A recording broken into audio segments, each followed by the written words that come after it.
కొనేసాను అంటూ డాక్యుమెంట్స్ పట్టుకొని దువ్వాడ మాధురి ఆ ఇంటికి వచ్చింది. దువ్వాడ మాధురి ఇంటికి వచ్చి ఆ లోపలికి వెళ్ళింది. లోపలికి వెళ్ళిన తర్వాత దువ్వాడ వాణి నిచ్చెన వేసుకొని పైకి వెళ్ళటానికి ట్రై చేస్తున్నారు. ఎవరిని కూడా లోపలికి రానివ్వకుండా దువ్వాడ మాధురి గడపెట్టేశారు. గడపెట్టి పై ఫ్లోర్కి వెళ్ళారు. పై ఫ్లోర్కి వెళ్ళిన తర్వాత వాళ్ళు తిట్టుకుంటున్నారు. ఒక్కసారి అక్కడ ఏం జరుగుతుందో చూద్దాం.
కొన్ని రోజులుగా దువ్వాడ వివాదం కొనసాగుతూనే ఉంది. దువ్వాడ వాణి దువ్వాడ ఇంటి ముందుకు వచ్చి ఆందోళన చేస్తూనే ఉన్నారు. దువ్వాడ ఉంటున్న ఇంటి దగ్గరకు వచ్చి దాన్ని ఇప్పుడు పార్టీ ఆఫీస్గా చేశారు.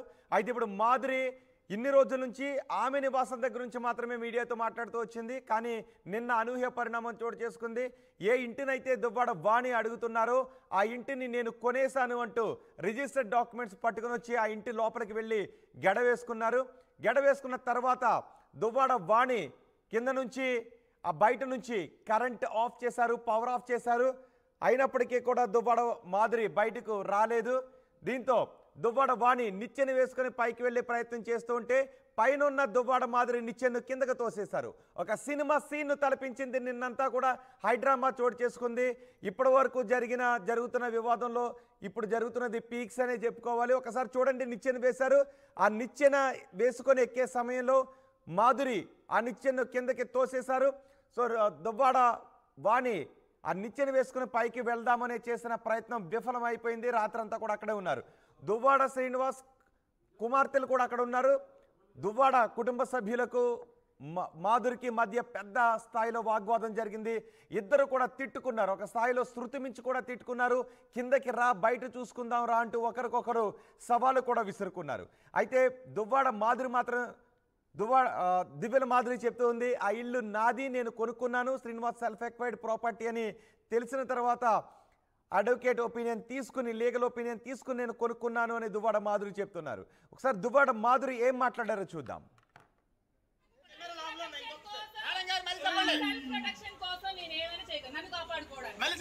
నన్ను కాపాడుకోవడానికి నా మీద అటాక్ చేయడానికి వస్తే నా సెల్ఫ్ ప్రొటెక్షన్ కోసం నేను ఏమైనా చేయొచ్చు. ఎందుకంటే నా ప్రాణాల కంటే నాకు ఏది ఎక్కువ కాదు.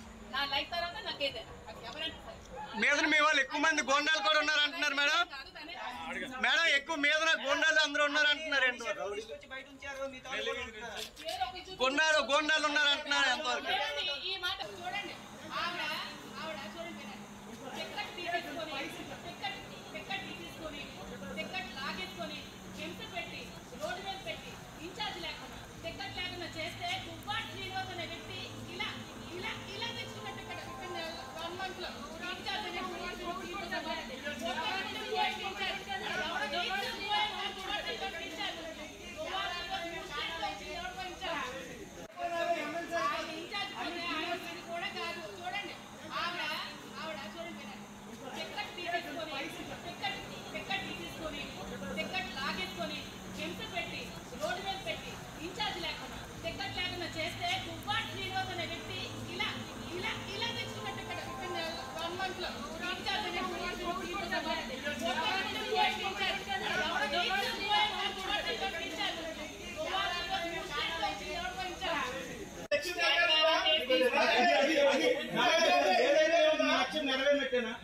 నా లక్ష్యం నెరవేరలేదు. నా లక్ష్యం వేరే ఎమ్మెల్యే కావాలని రాజకీయ లక్ష్యం. ఎమ్మెల్యేగా నేను అబ్బాయిలు అవుతాను చూస్తాను కూడా మీరు అందరూ.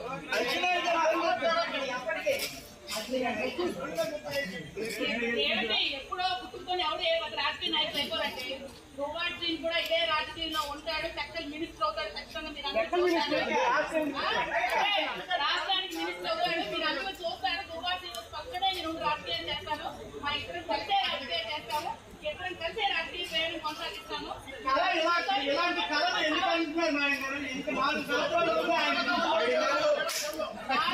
ఎంతసేపటి కళ్ళు తెచ్చారో ఇలాగ అయ్యి అలా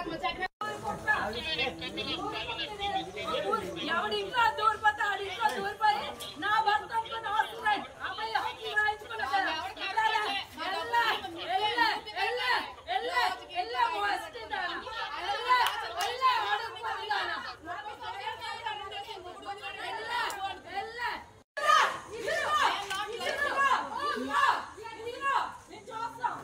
అమ్మ లైట్లు ఇప్పుడు వేయొచ్చు కదా, లైట్లు వేయొచ్చు కదా కొంచెం.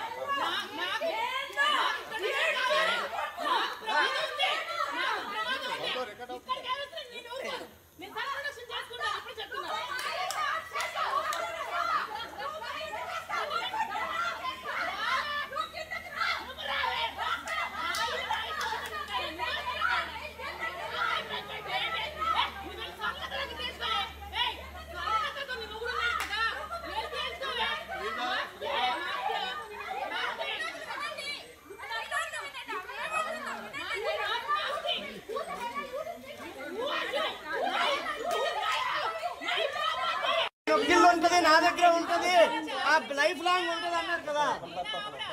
ఆయన లైఫ్ లాంగ్ నాకు ఇల్లు ఉంటదని చెప్పారు. రోడ్డు మీదకి మీరే రిజిస్ట్రేషన్ చేసుకుని లాగేసినట్టున్నారు. చిన్నపిల్లడు కాదు ఎమ్మెల్సీ దువ్వాడ శ్రీనివాస్ చిన్నపిల్లడు కాదు లాగేసుకుంటే లాగేయడానికి 30 సంవత్సరాలు రాజకీయ ప్రస్థానంలో ఉన్నవాడికి చిన్నపిల్లడు కాదు కదా.